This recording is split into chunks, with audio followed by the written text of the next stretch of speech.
Okay, so this is our June community call on the topic of what's next. And really, this is for organizations that have already kind of adopted ORCID. You've probably already done outreach. You may already have ORCID API integrations, and you're kind of wondering, okay, well, we've gotten started, but now what? What more can we do? Or we may have people on this call that haven't gotten to that point yet, but it never hurts to think ahead. And so that's going to be the kind of main focus of our discussion today. For those who don't know us, my name is Sheila Rabin. I am the program leader for persistent identifier communities at Lyrasis, which includes the ORCID US community, and also we have a Lyrasis DataSite US community. Paolo, do you want to introduce yourself? Sure. Well, good afternoon or good morning, everyone. So I'm Paolo Gohilde. I'm the ORCID US Community Specialist. I work with Sheila, of course, and working with all of our members, basically just helping you all and guiding you across our, across all of our services. So welcome and thank you for attending today. Awesome. And then our featured guest speaker today is Bonnie Crotty Nelson. Do you want to introduce yourself, Bonnie? Hi, everybody. So I'm happy to be here. I work at RTI, and we have an ORCID integration through our metadata repository in the library. And we've been an ORCID member for quite a while. And we have some adoption, but we're just trying to figure out how to continue moving forward with it. Yeah, and so Bonnie is our guest speaker today because she actually brought this to our attention as the what's next being probably a helpful topic of discussion. So because it was Bonnie's idea, we said, hey, well, come to our call, tell us all a little bit about what you've done at RTI International and what your questions are in terms of what should you be doing next? What should you be focusing on next? And so Bonnie's going to start by sharing her experience, and then we'll open it up for discussion and additional questions, because I'm not sure there are any right answers to this question of what's next. So this is something we're all going to be exploring together. So with that, I'm going to stop sharing my screen, and Bonnie, you can go ahead and share yours and kick us off. Hopefully everyone can see that. Yes. Yeah, looks good. Perfect. So as Sheila said, I don't know, a few months ago, I said, we've been working on this. We've had pretty good adoption, but we're not quite sure what to do next. And as one of the calls several months ago, we actually had a small breakout group where we talked about this topic. And so out of that came this idea of actually doing a larger call on it. And so here we go. I wanted to give you a little background about RTI and about our integrations. Let me see if I can make my slides work. There we go. So a little bit about RTI. We are a not-for-profit research institute. It's a little bit different environment than a university or some of the other companies that are government agencies that are ORCID partners. So we're lucky in that we have been able to use both a carrot and a stick approach. So that has helped with our adoption.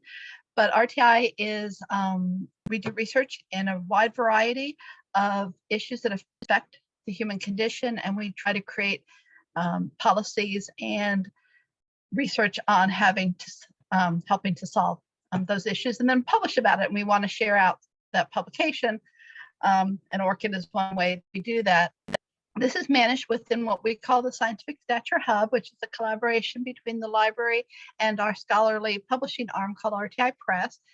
And we look at a whole bunch of areas to further knowledge management, ORCID being one. We're also data site members through Lyrasis, so we can issue DOIs. We're Crossref members. So we're, we try and promote this sort of thing at RTI in general. We recognized that there was a growing need for ORCID IDs in the publishing and now funding worlds. And we're also seeing, of course, interest from government and possible requirements for researchers to have those. So we want to be proactive and sort of get ahead of the curve. And so probably about 3.5 years ago, we started this ORCID adoption as a first step towards integrating PIDs in our research lifecycle throughout RTI. And as I mentioned, we use Pure as a metadata repository, and it has the capability to let us create ORCID IDs through a linkage with ORCID. And then once they're created within ORCID and Pure and linked together, we can actually push our data out of our Pure over to ORCID to fully populate those profiles so that they stay automatically up to date very easily for the researchers. So there we go with that. So a little bit of history, as I said, it's been a couple of years. In April of 2020, we asked management and our fellows to support this initiative, which they were happy to do. It's a great idea. And we started with a low adoption. As I said, we track this in our Pure. No, I have to move everybody's faces out of my way here. So 12%. So we had several thousand researchers, authors in our system, and of those, only 12 had ORCID IDs that we knew of that were linked in there. And so we set what we thought was a reasonable goal of getting about 50% of those authors to have a linked ORCID ID by the end of the year. Lots of time. Well, 2020 didn't go exactly how we all had planned. And so we sort of revamped, but we were still able to move forward. But by the end of the year, we had doubled our uptake from 12 to 24%. So that was pretty good, a good increase, but not quite what our target was. So we continued to work on it. We did some more focused and targeted outreach, particularly with using the EVPs of each of the units to write to their direct reports and sort of trickle that responsibility down, saying that they're encouraging this, reasons why. We held a lot of trainings and whatnot. And slowly over the course of last year, we trickled up and we were pretty happy. We got to, 65%, pretty good. By the end of the year, we're at 67%. We're like, okay, slow but steady progress. Our value proposition was that it would allow for the tracking notifications in Pure in our CRIS system, and it was easy to do. So it was very low effort on researchers. It's literally 8 steps. I have a little blurb. Matt Nelson, who's my co-administrator, is making a video of those steps of how to go into Pure, link, even create the ORCID ID. There's only one extra click, and in 8 steps, you're all linked, and then we're starting to populate your profile. So it's a fantastic easy process for the researchers and huge for discoverability because our profiles are private, but the ORCIDs are public. And so this really helps with your discoverability and for the government to look you up. I call it the Google searching for researchers happens in ORCID. And so it's really been great and easy to do. We've continued to promote it. We've incorporated it into our processes. It's part of our, the resumes can have it added. The RTI Press uses it. It's part of our author award system so that if somebody wants to apply for an author award nomination that our fellows run, they have to have an ORCID ID. So we have champions and it's gone really well. All the business units are involved in it. We have presentations. However, our adoption percentage has dropped. So that's a couple reasons for it. One is that the actual number of linked accounts has increased, but because it's now built into our process, every time someone gets a CRIS account, they also get an ORCID ID. And so that number stays flat through attrition. And then COVID, we all know how that went with COVID. People that had ORCID IDs have left, but the staff that did not get them at the time but are in the system have remained. And so, we have these little pockets of people that we have not been able to get to adopt ORCID IDs and integrate it. And so we started my dog is barking, I apologize. We started a monthly training session. So every month we do a training for all new CRIS accounts and ORCID linkages. We've done outreach to the project staff, and now we're going to the state where we're trying to do what I call targeted outreach. So we're looking at little pockets of people that we know should have one, will probably need one, our authors, our project staff that get government funding, and so that we can just direct a message directly to them targeted message directly to them. But as I was saying earlier, it feels like a it feels like a Mickey Mouse cartoon where I'm taking one approach and getting a handful of people, another approach and getting a handful of people. And so I was just interested for people that have had good or have had it for a while. How are you moving the needle forward? How are you continuing to keep people engaged? I mean, we can only send out so many staff emails with raffles and giveaways. Sheila sends swag to people that present or answer right in a community call, and so I have a little collection of swag, and so we can give that out. We do think that not being on site, we're all been working from home, has been an impact because you don't see the face-to-face. We can't set up a table in the cafeteria. Some of the other kind of clever things that people can do to grow their adoption. And so so we're just kind of wondering, that's what our state of affairs is. I talked very fast, so those slides went very quickly, didn't they? So if people have questions or thoughts, really, we're just opening it up for a discussion to see what works for other people. What do people run into that is a real roadblock for them that maybe we can tell you how we got around it, or if you had really great success or uptake or a really fantastic idea. I saw a library once that actually baked cookies in the shape of the ORCID ID and gave those out, which, I'm like, okay, maybe we could do that once we're back in person. Everybody will stop for a cookie, but so we're just surprised considering how easy it is to get an ORCID ID, link it in our Chris account in our system, and then we automatically populate their profiles. How do we sell it? What's the new message? And I will say I've also been surprised with our new hires. They're very positive about getting it. They don't have a problem. Some of the older researchers, we had to say, listen, you got a Google Scholar profile, you got a ResearchGate profile, you can get an ORCID ID, like just do it. But I thought we would start seeing new hires from universities come in with them already, but it really hasn't been as integrated into the graduate programs as much as I thought, or at least for the people that we're having come in. I just saw pop up in chat that the AHA is great. They're requiring it. As I said, our RTI press strongly encourages people to have it. And so there we go. Thank you so much, Bonnie. So everyone, if you want to go ahead and unmute, you can do that. You can also turn on your video if you want to. But does anybody have either some initial ideas to any of these questions or your own questions? Is anybody finding themselves in the same boat? We'd love to hear from others on this so far.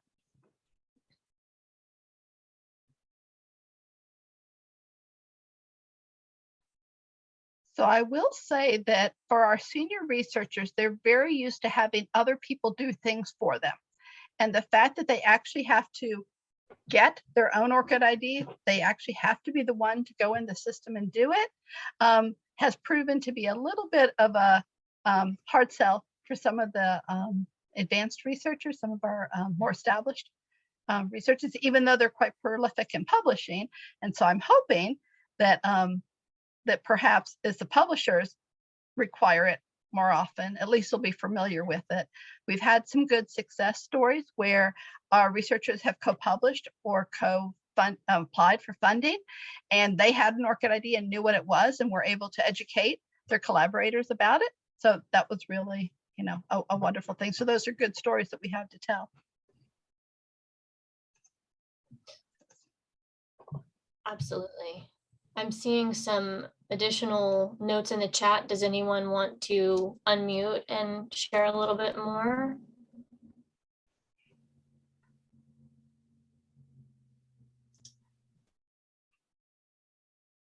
So Belinda, to your question about trusting and authorizing, I think that's one of the cases now where the new affiliation manager can help out, right, Sheila?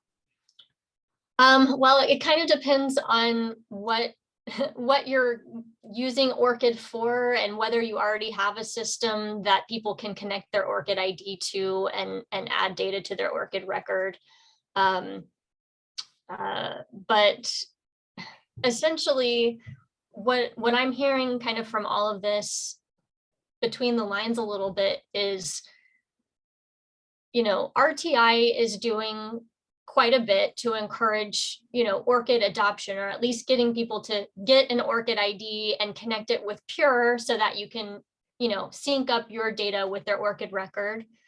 But like you said, Bonnie, you're getting new researchers coming in that have graduated from whatever university. So there's kind of that connection there, as well as, people are publishing and people are getting funding. And so all of these kinds of organizations are connected and essentially working with a lot of the same researchers. And, there may be only so much that you can do at your organization, but, you're kind of relying on these other organizations, universities and publishers and funders to also do their part. Not only encouraging people to get ORCID IDs or requiring ORCID IDs like American Heart Association is, but also making sure that people's ORCID IDs are populated with information, because that's going to help your organization even more when that information is actually in somebody's ORCID record. So that's just kind of an observation on my part. It's like we're all in this together, no matter what kind of organization you're at. And so there are, different things that different organizations can do that will ultimately all work together to benefit everyone. Yeah, we're really looking forward to, we've been involved with the talks on the White House guidance.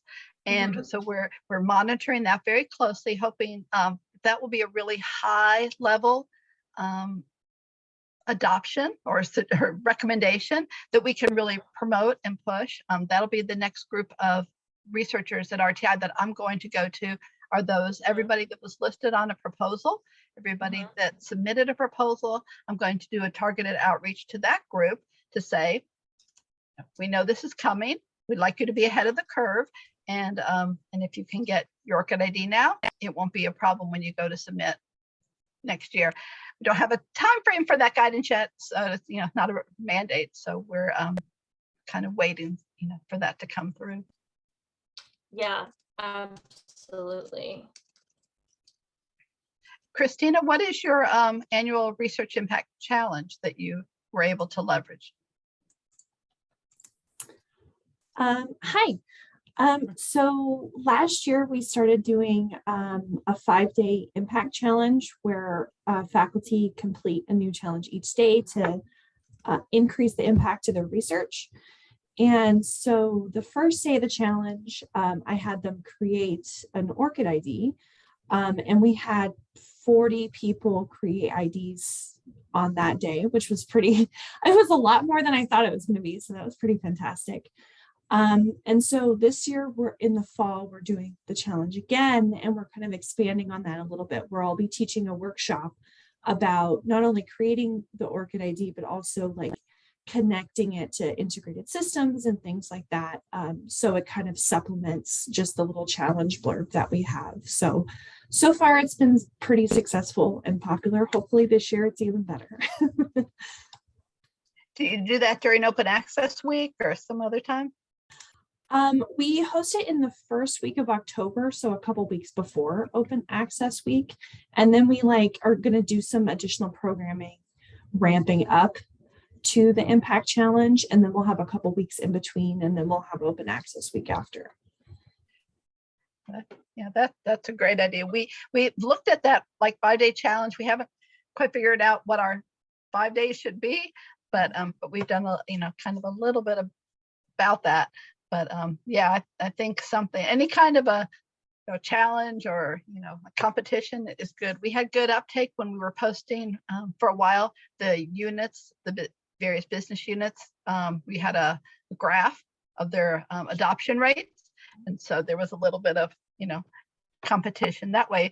But as I said, once we've sort of done something, I'm just never sure how soon to bring it back, how soon to reach back out to that same population that you've already asked for help and support before. Yeah, that's a great question. Does anybody on this call have ideas or an approach that you found is working well in terms of how often do you keep going back to people with the same message, like, hey, don't forget about your ORCID ID, or if you don't have it, or if you haven't linked it, please do so. Any ideas on that from the group?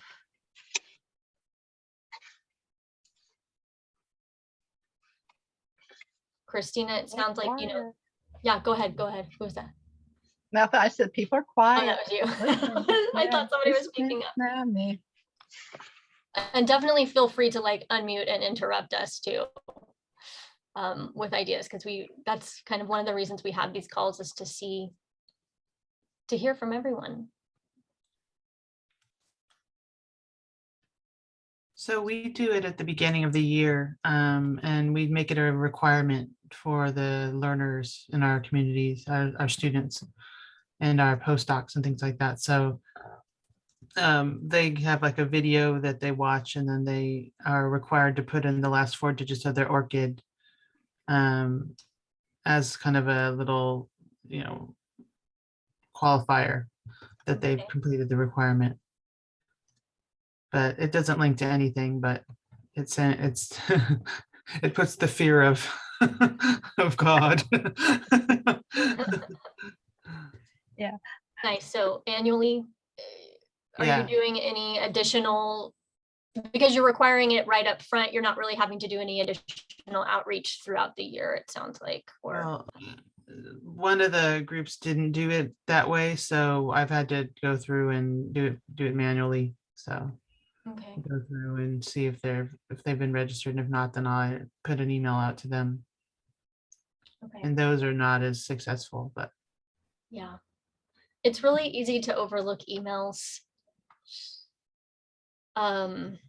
especially if they don't really know who you are. They're like, who are you and why are you asking for? Yeah. To do this. Yeah. Yeah, we were really clear about how few steps it takes, because everybody opens an email and says, oh no, something else I have to do, something else management's making me do, but it really is such a simple process. I think it'll be good when we can see a bigger payoff. And somebody said, well, what's the benefit? What's the benefit to me? Why am I doing this? And I talk a lot about discoverability, that it really increases your discoverability, and therefore RTI's discoverability as well. It's one of the really few places where you have control over the message that you're putting out there. And it's also one of the few places where you get to show not only your research, which is like what they could get from Google Scholar or ResearchGate, but also the funding that you've participated in getting or working on for your university or institution, the service that you provided. So it really is one of the few places where you can build out that bigger picture of who you are as a researcher. So I think there's a lot for the researcher, but I don't think it's evident right up front, when it's just sort of a mandate, publishers asking for it or funders asking for it, what it does for the researcher. Yeah, that's a good point. So providing that kind of motivation or reasoning behind why you're asking them to do this, that I think can be a really big factor, and is also related to this what's next topic discussion, in terms of, for example, Bonnie, with your case right now, you have the ORCID integration in Pure. So right away, when people get their ORCID ID or connect it to Pure, they're seeing a benefit of having their employment added to their ORCID record and their works synced up with Pure and ORCID. Then from there, something in addition to just making sure any new researchers that come on board, or maybe people that haven't done it yet, doing, I think, a regular check-in, I think annually, will probably work, but you could do it quarterly or twice a year, whatever makes sense. Maybe trying to line that up with any other requirements or things you're asking people to do or to draw attention to. But also something else to think about is, depending on what any of your integrations with ORCID are already doing, thinking about, okay, are there other systems that you might want to integrate? Or, for example, the affiliation manager tool that you mentioned. Well, Pure is already writing those employment affiliations to ORCID records for you, but do you have other types of affiliations like membership, service, invited positions, distinctions Does your organization give out awards or recognition? And, you know, you could write those things to people's ORCID records using the affiliation manager, for example. Or, you know, just looking at the other types of data that are included in the ORCID record to see if there's more you can do with those other sections, because there's the funding section, there's the peer review, the research resources section. So these are things that people can also start to think about when you are considering, okay, what's next? Not only the ongoing outreach to researchers, but also thinking about, you know, what more could you potentially do with the data and the ORCID API? Also, another idea from my side, thanks, Paolo. Paolo just put the link to our webpage that lists out all the different types of data that you can find in an ORCID record. But one of the other components is, you know, other stakeholders at your organization, depending on who already is involved. You know, if you're already working with a bunch of other stakeholders, then maybe there's nothing more that you can do. But if you are just coming from one unit, whether you're in the library or the research office, or if you're at a different type of organization, your own department, maybe there are people in other units that might have other ideas about how you can leverage ORCID. So building those relationships is also another good next step type of thing to think about too.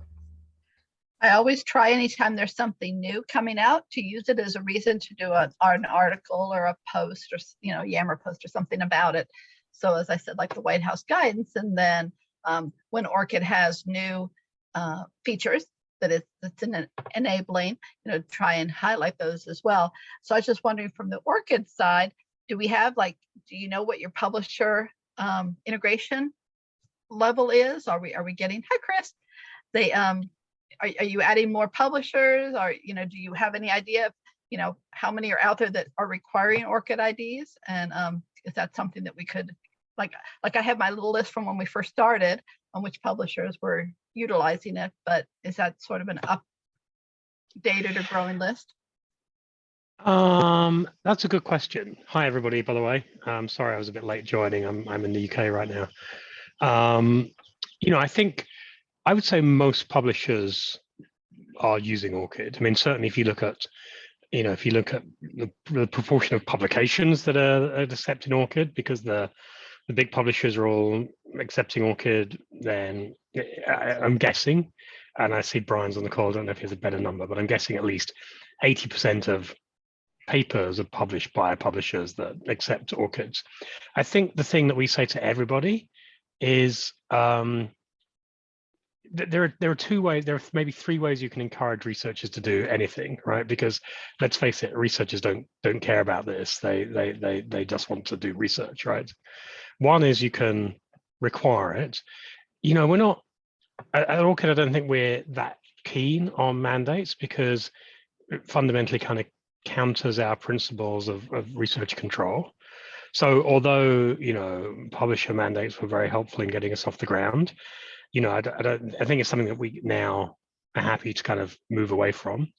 The other approach is to pester people, right? And I'm not sure if that's a great approach, but it's effective. And I'm sure you will have all heard your researchers say, you know, we hate ResearchGate because they send us so many emails, but we all use it, right? So that's viable, if annoying. You know, I think the thing we'd really like to encourage is to give researchers a benefit if they have an ORCID and if their ORCID records populated. I think that's what's great about the NSPM guidance for the federal agencies, because it says, hey, you shouldn't, you know, none of the agencies should require an ORCID, but they should definitely make it the most convenient experience when interacting with the agency if you have an ORCID. So that's what we would encourage, right? We'd encourage you, whenever you're asking researchers for any of their profile data, to allow them to pre-populate that from their ORCID record, because A, that's going to save them time, and that's a benefit for researchers, and B, you know, it's going to encourage the behavior we want, which is more useful data on ORCID records. Does that make sense? Yeah, I totally agree. I'm right on board with you. Although I do like the requirement. I'm sorry, I'm good on the mandates. You must do it. If you're going to publish, you must have it. So I'm kind of big on that, but I'm a librarian, so it certainly works, and I think I'm not sure if it was you who was saying or somebody else, this soft mandate where, yeah, we make them jump through a hoop, but nothing really happens if they don't. It's probably not a terrible approach. Yeah, I think that's pretty common. Brian had his hand up. Brian, was there something? Yeah, hi there. Hi, Chris. Hi, everyone. Just to add onto Chris's point with the publishers, and also with how do you go about interacting with your researchers to get them to come on board. I think a really important thing. So I used to be a librarian at a university before, so I've been through this before joining ORCID, so I know the other side. A really important thing is to explain. So Chris is right, there's quite a lot of publishers, but a lot of publishers rely on Crossref to input publications into ORCID.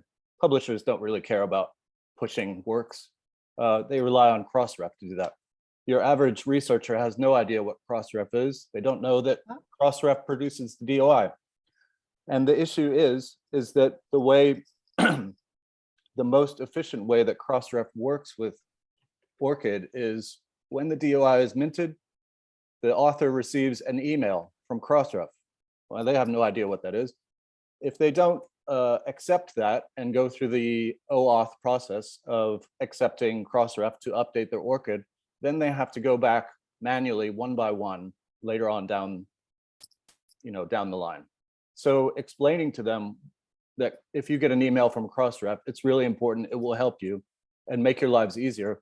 That solves a lot of the issues of, let's say I'm a STEM researcher and I publish 5 papers a year. If those show up in my ORCID, you don't have to convince me that it's worthwhile. It's already doing everything for me. So. Yeah.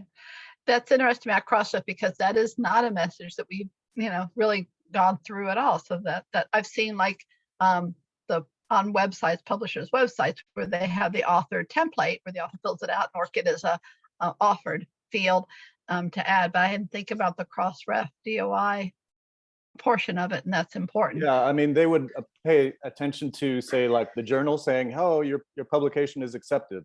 That they will certainly focus in on, but the random email that probably comes an hour or two later from Crossref, they probably won't pay That's a great point. And I've said this to the publishers I talk to, that pretty much none of the submission systems, they ask for an ORCID ID. Researchers, I think, for the most part, understand, hey, they can sign in to submission with their ORCID ID, which they really like, because otherwise they have to remember hundreds of passwords. But pretty much none of them say, if you give us your ORCID, we'll automatically update your publication in your ORCID record when it's published. Because I think that largely happens because the people at publishers who work on submissions are completely different to the people at publishers that work on the publishing side, the process, and nobody really understands the end-to-end picture. But having said that, there's actually a slide we had in our trust webinar yesterday, if any of you joined that. We did do some work with Crossref last year to improve both the flow there and also the messaging, what it actually says in that email.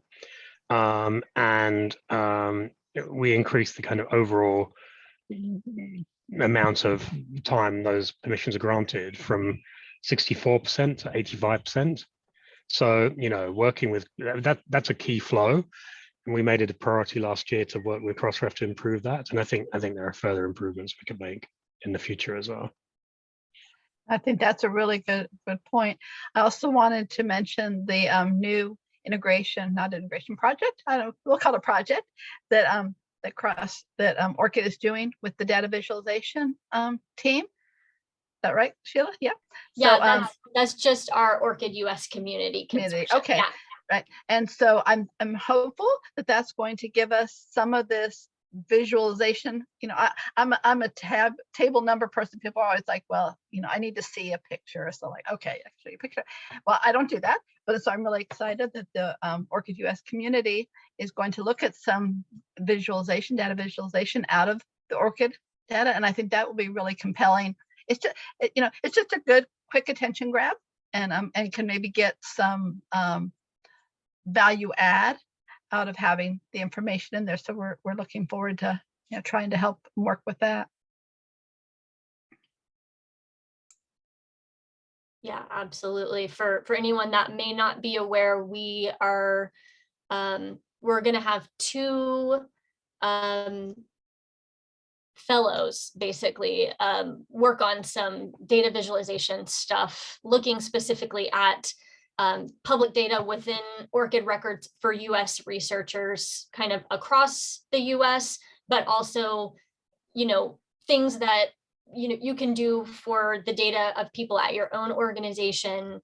So they're going to be creating some visualizations and also documenting how to do it, so we can all kind of do this stuff moving forward, because that has not been an area of our expertise so far. So that's going to be taking place starting July 1st through the end of this calendar year. So just stay tuned for more updates on that.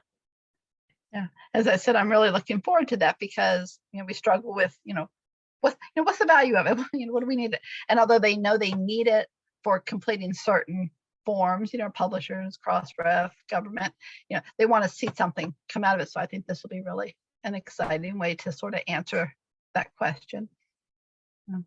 I was also going to mention, you said, so as ORCID continues to have more integrations with more of the fields, and like you said, Paolo posted the data fields in there, we can look at, like you said, populating more. And then Mark, who's on the call, and I are pushing Pure to enlarge their integration. And of course, Pure is a huge, product. Universities, across the globe use it.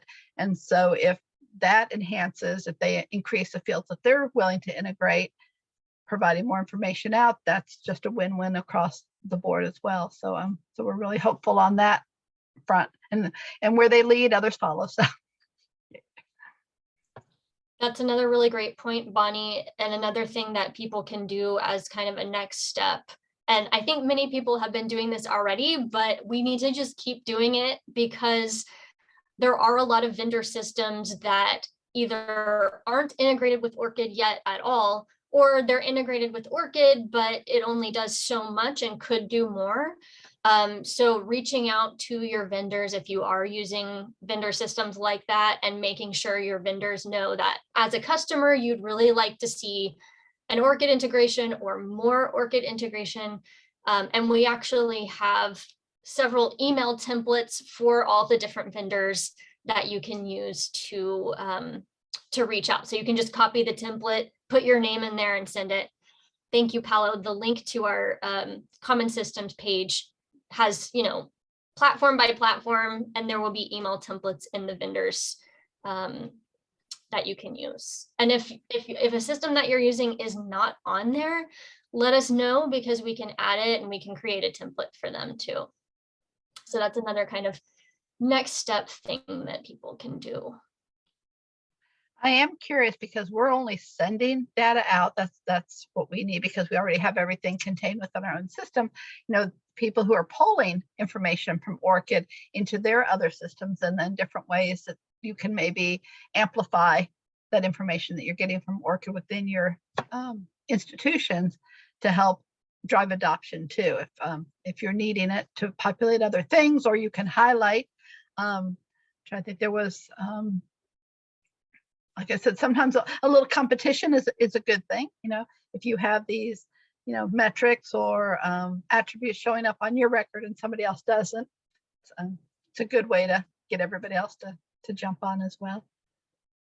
And we're big proponents of champions within different units. I know our organization is small compared to some of the universities, but if you can find somebody in a different unit or that's a real champion for doing this, has had a good experience with it. We had a VP whose business unit had kind of low adoption. And so I just directly worked with him and said, okay, here you go. Here's how you get it. we walked it through. It was literally, the 10 steps to do it.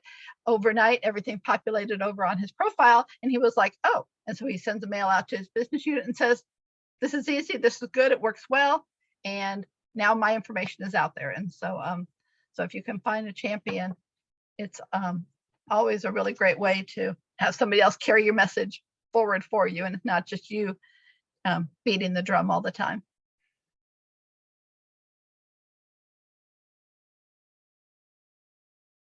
Oh, what did Lori say here? I'm reading a comment.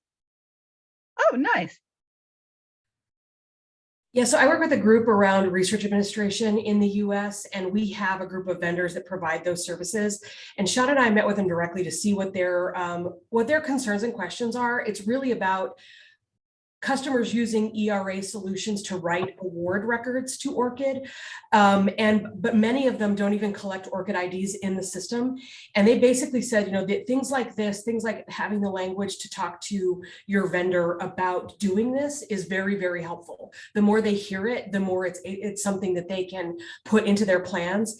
And I think it actually goes back to the sort of soft requirements we were talking about before. The more places that field appears in a researcher's vision or their admin's vision, the better. So, yeah, absolutely.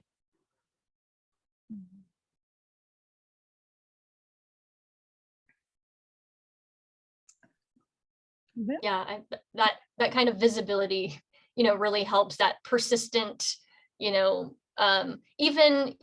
for all of us who are on this call, if you have an ORCID ID, like maybe put it in your email signature so that, it's just little things like that that can build up over time. If somebody continually sees that little green ORCID ID icon, that awareness will slowly build as well. You want to sort of do an ad campaign on be in the know, be in the know. It's like you're going to be required. You're going to see this, and you know what it is. And especially in this world of acronyms, and now I'm typing every time I type ID, it's a little I uppercase D, and I have to change that around. So that kind of branding awareness. Yeah. I have a question for Bonnie, if that's okay. So Bonnie, I see that RTI, a lot of the works for your integrations are lectures and speeches. And I wanted to ask you about that because I think this is kind of related to what we were just saying. A lot of the value of ORCID comes from these parts of the research cycle that we all go through, reviewing, peer review, say a reviewer on a grant panel. And I think it's really neat that you have these lectures and speeches that normally, wouldn't be findable or searchable. So I wonder if you could talk a bit about that. Yeah, I think that is a great point. And like I said, Mark and I are petitioning for more fields to come out of our peer into ORCID. But yeah, so the content type that we capture from Mark is conference posters and presentations, those invited talks and speakers, and that it's part of our research output categories, and that feeds right over and populates it. And you're absolutely right. Those are the kinds of information that get lost otherwise. It's not a peer-reviewed publication. It's not an article. As you said, the publishers already have, often this integration built in where the ORCID ID, they'll write, to your records, or they'll work, like you said, with Crossref. But those other things don't. They don't get a DOI. They don't. They're not indexed regularly, certainly. Some conference papers will be, but not the posters and the presentations. And so it's a really great way, as you said, to provide visibility to work you do. I mean, it's all part of that life cycle. You go to the conference, you present, you do research, and then you write a paper. And so you build a fuller vision or view of who you are as a researcher and everything that you've done.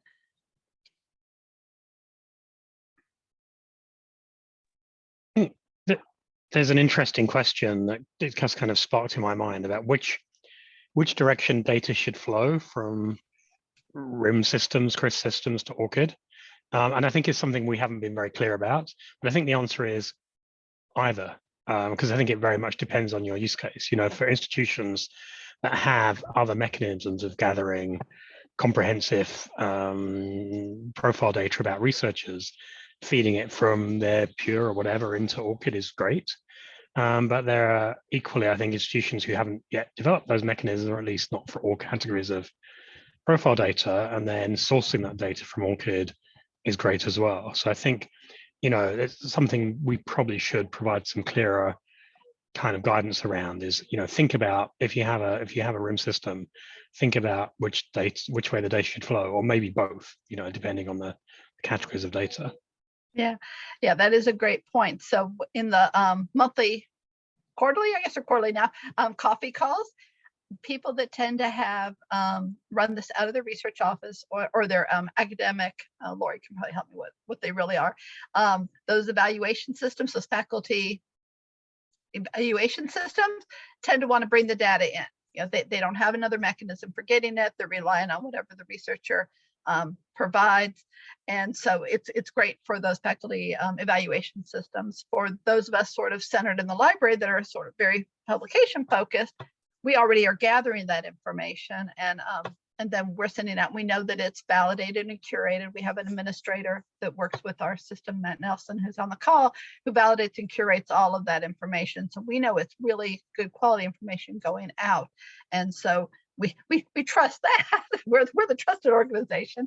But some of it is just historical too, because when ORCID first launched, the data that was in ORCID was researcher entered. At first it didn't allow for collaborators, and there was no validation and curation of it. So I was really leery of bringing that over, but now it's so much more robust and higher quality data. The import sources that it utilizes, the publishers, the other indexes like Europe, PubMed, and some of those others, those are coming from trusted and curated systems already. And so the, it's a good quality data to use. Oh, what's Mark saying?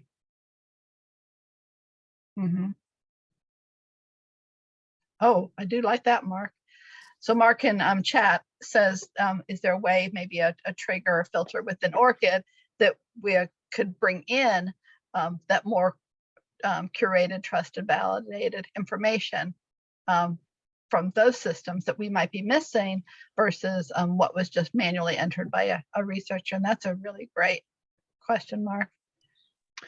Yeah, so those who were on the Trust Marker webinar, I don't know if any people were yesterday, but we talked about the fact that all of that provenance data, that Trust Marker data, is in the API responses. So depending on how you're using the API, you could either filter your queries just to retrieve information from certain sources, or pull the data back, but only store the data from sources you trust, so absolutely, you could, I assume that none of the RIM systems are built that way right now, but they could allow you to configure a list of trusted sources, and then only that data would be kind of pulled in from ORCID. Yeah, because right now when so we have our ORCID integration, and I have our staff, and it shows me their records that they have in ORCID, but I'm just they're sitting there in this little pool that I'm not touching. Although we do use it for new hires, so to get their initial information in, but the rest of it's just sitting there. But yeah, that's a great suggestion, and that's good to know, Chris, that capability is there.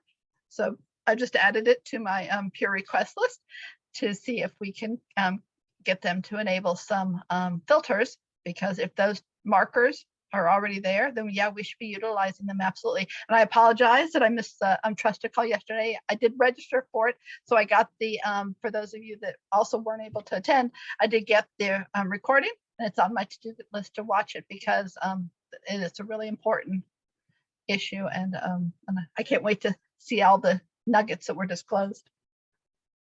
Great. And I think I was just chatting with Julie earlier on, our comms director, and I think we're going to put that video up on our Vimeo and YouTube channels as well, even if you didn't register.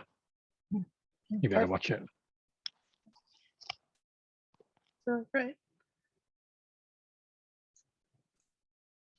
Great. So we are steadily approaching the end of the hour, so I want to make sure if anyone has questions that haven't been addressed yet, or things that you want to share, please pop that into the chat or unmute yourself. We'd love to hear from you.